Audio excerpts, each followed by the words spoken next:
everyone. Welcome to the live mock presidential debate. I'm Captain Logan, and tonight, Eric and Adam and I are going to be standing in for the characters who are running for the mock presidential election this year. We're going to be doing the election on Monday night at 7 p.m. Central Time. We're going to have live coverage then.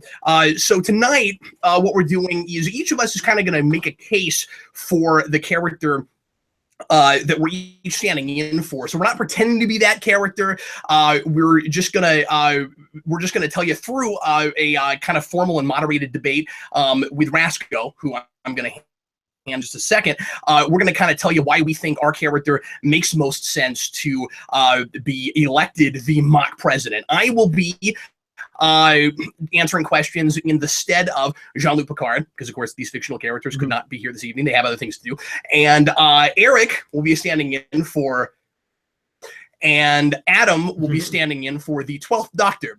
And we're going to make this totally hypothetical. So it's going to be more about like broad kind of, I mean, we can get real specific, of course, examples about stuff that we think our characters are good at and what makes it make sense for them to be elected president. But it's not going to be so much, here's the specific policies that these people would enact, because this is just our personal opinion about what they would be about.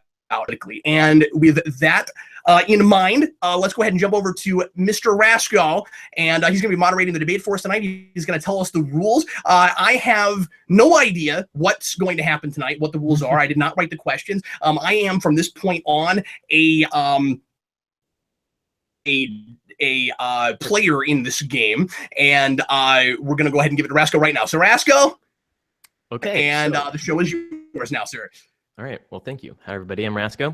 For tonight's debate, there will be 3 different types of questions. We will have group questions, which every participant will have 2 minutes to answer.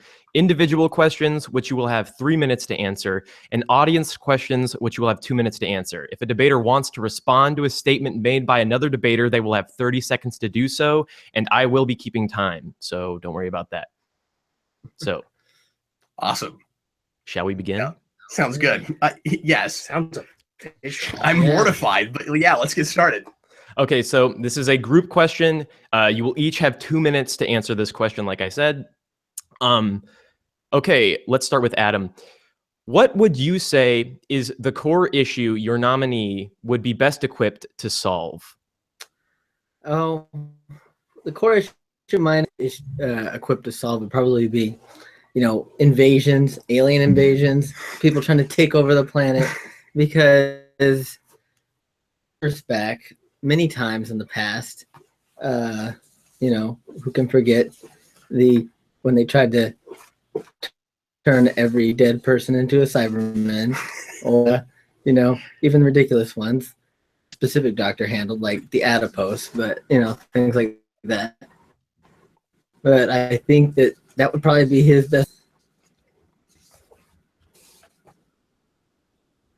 We're just going to round robin? Yeah. I'm waiting for Rasco to. Okay, so if anyone wants to respond to anything he said there, you can. If not, then the floor goes to Cap. Okay. Yeah, I'll go ahead and just go for Picard now. I think Captain Picard would be best at foreign policy. I think he also would be good at a similar thing as the 12th Doctor but specifically like not just alien invasions and things, but I think even the issues that we're dealing with in our world right now and issues in the Middle East and things like that. I think that Picard, with his record in both the military and, of course, deployment, he would be a lot better than either of the other two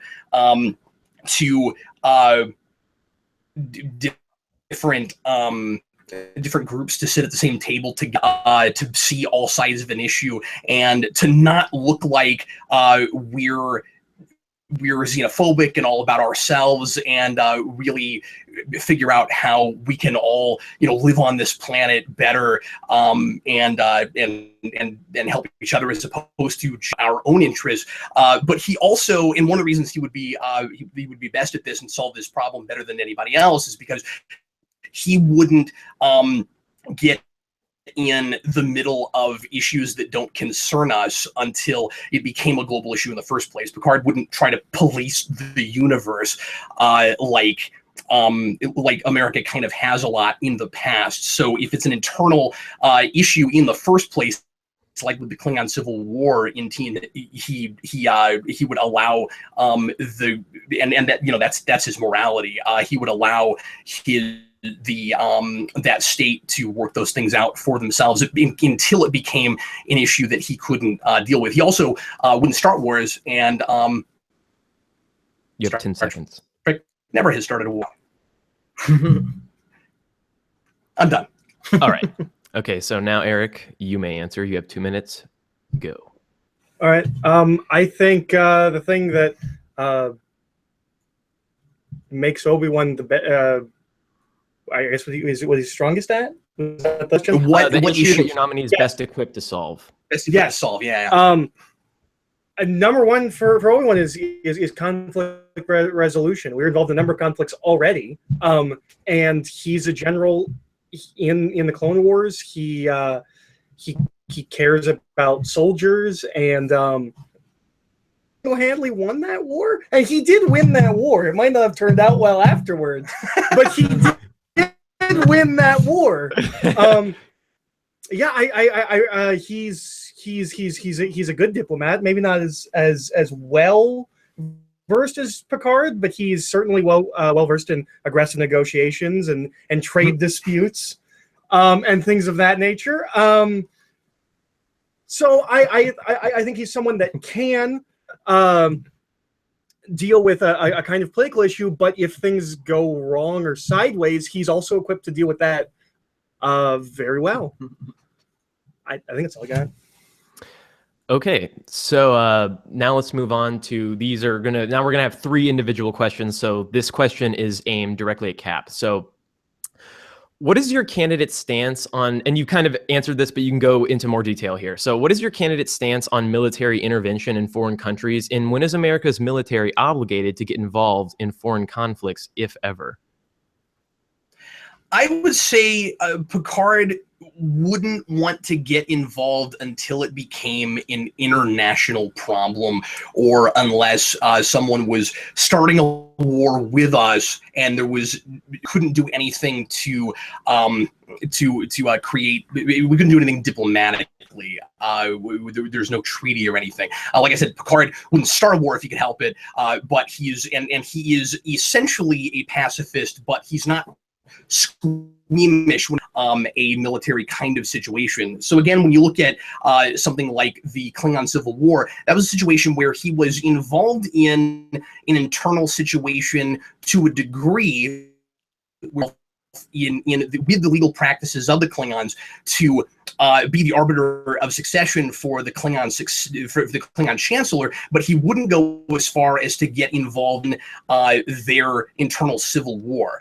He's not going to back one side against another side again in any kind of conflict. Again, unless it was a genocidal situation or something like that. He's a strong believer in the Prime Directive, but racism is the right thing to do. But most of the time with Picard, the Prime Directive is coming to play, and he's not going to the like I said, in an internal situation, and he is not going to natural evolution a culture. So until that starts to affect people's personal freedoms, which is what Picard cares most about above anything, he's not going to intervene. All right, so anybody can respond to that, and if you want to try to poke holes in anything he just said, you have 30 seconds to do so. If not, then the next question is for Eric. What about insurrection? And that was it the GQ? Is that what they're called? The Baku. The Baku. Yeah. What about sure. the Baku? Yeah, what The about the Baku? Jakku. That's your universe, sir. What about the Baku? What about when Picard interfered with that with no protection and was kind of in the wrong? Temporary insanity. Okay. Okay. The president He with was- temporary 10 seconds. insanity. He was not himself at that point. At least 4 cases of temporary insanity. No, that's absolutely right. Those are most recent. But may I? Can I respond to this, Rascal? Yeah, you can. You have 30 seconds. But may I also remind you that if we're going to deal with our characters at the latter part of their career, your candidate is dead. But he's a ghost. Yeah, run a country as a I ghost. don't really think he could very easily run a country as a ghost. Can a And ghost do that a person Can't pick up a can? pen to sign bills. Are you saying that your candidate is disparaging the ghost vote how much of that is there? My candidate doesn't believe in more ghosts. than the living? My candidate vote. thinks that your candidate is simply dead. All right. All right. So we're moving on to the next question. This one is for Possibly Eric. faded. Fade. Okay, you have 3 minutes to respond to this question, Eric. As a Jedi, spirituality and the belief in the Force is an important part of your nominee's identity. But some Americans worry that if elected president, your candidate's religious practices will have too great of an influence in his decision-making process. They worry that a vote for Obi-Wan is a vote for the Force to govern our country. What do you have to say to these people, and are their fears justified? 3 minutes. Okay. Well, it's not so much a religion as it like you referred to as more of what it is. It's a set of inherent beliefs, and I mean, theoretically, I guess they would be voting for the Force if they believed in that. But it's certainly not a doctrine that it would just be going with what he feels he should do, which isn't very different from going with your gut instinct. It's just a little bit more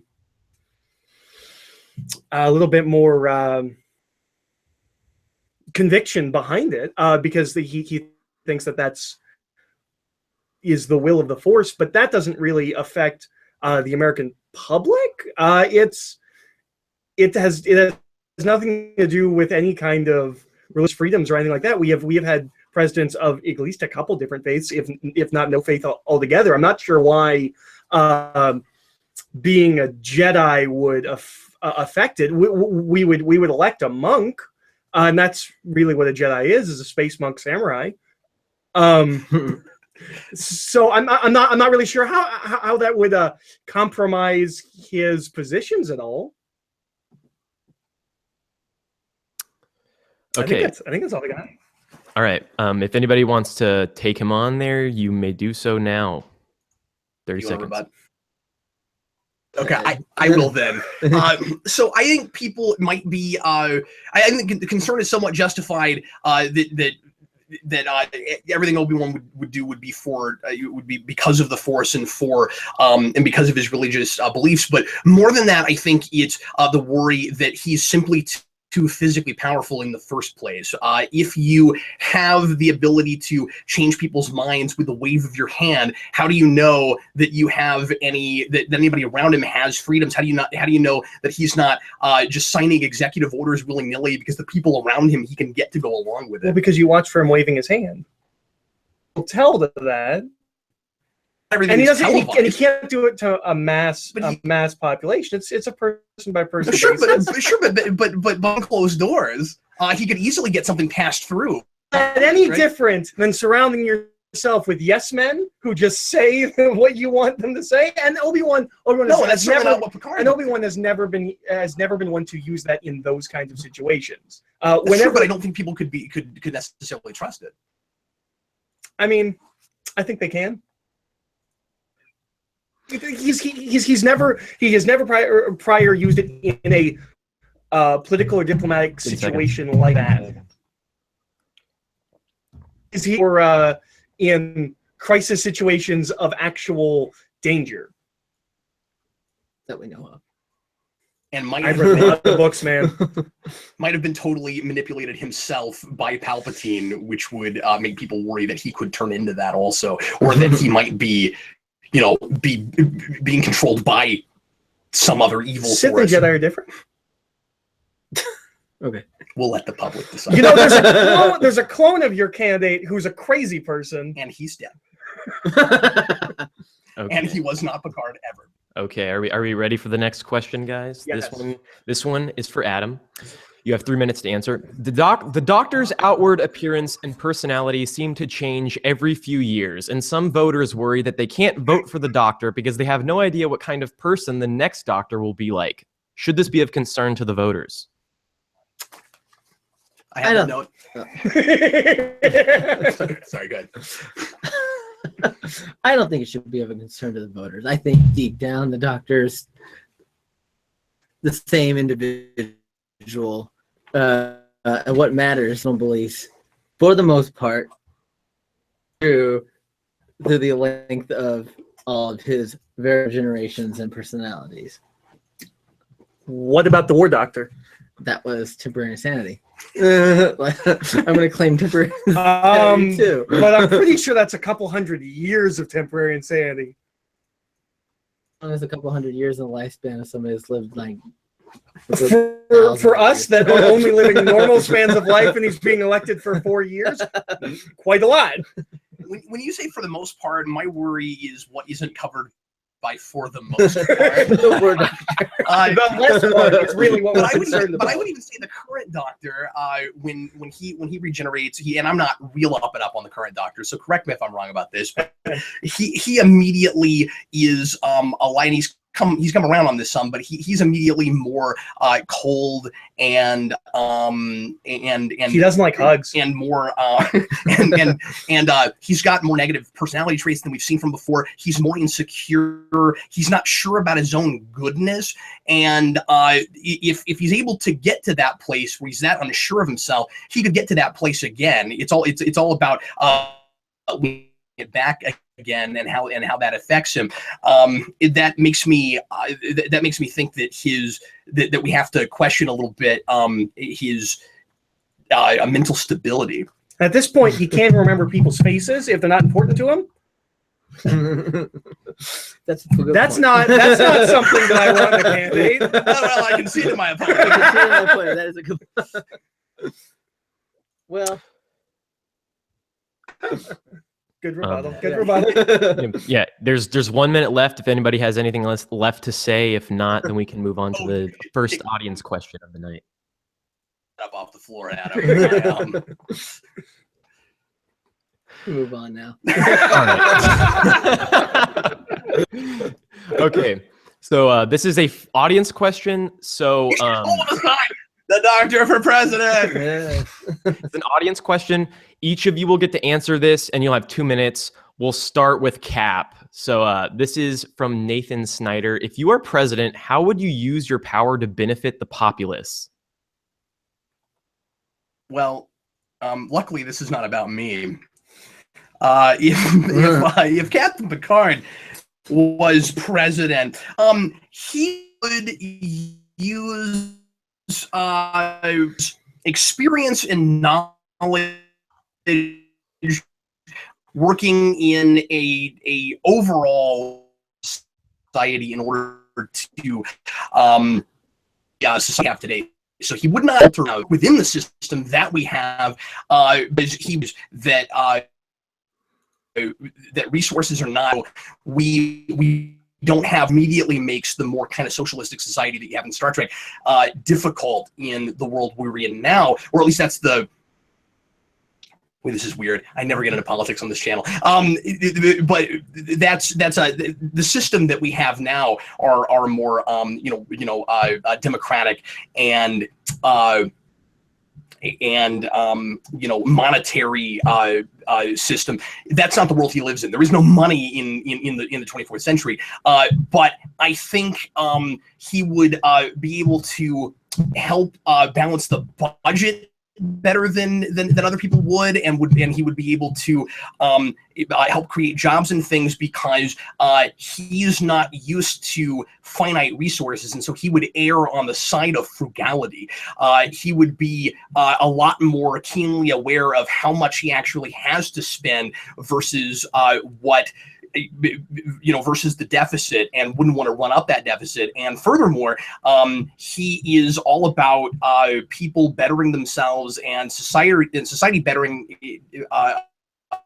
itself, taken in and hoodwinked by special interests and by greed and those kinds of things. So he's going to be able to, weirdly, even though he's not about money and greed and things, I think that he would be able to help the American people keep money in their pockets. Okay, now Eric, you can answer the same question. So Obi-Wan has been through quite a lot in his lifetime, but the most important to this is that he has seen a non-functioning, corrupt government become a complete dictatorship, which gives him a very deep understanding of how not to do things. I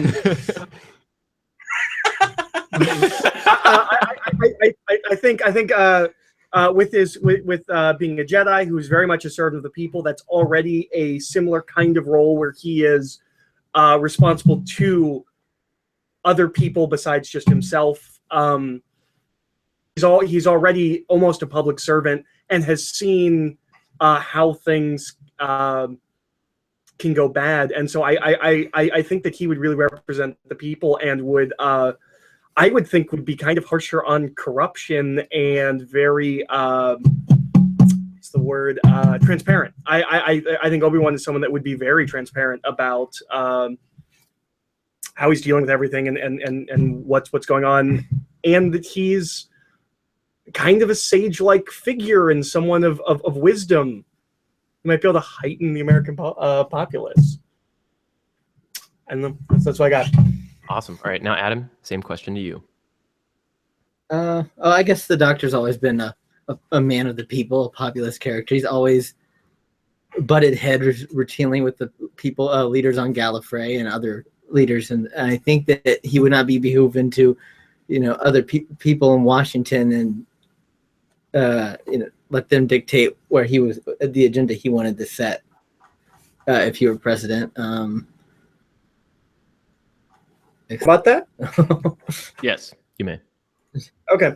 Okay. So my rebuttal to that would be, first of all, the 12th Doctor has been president of Earth and explicitly stated that he should not be a leader because he's not someone that's good at being in charge. He just kind of freewheels around. And while he's gone into conflict with the leaders of Gallifrey,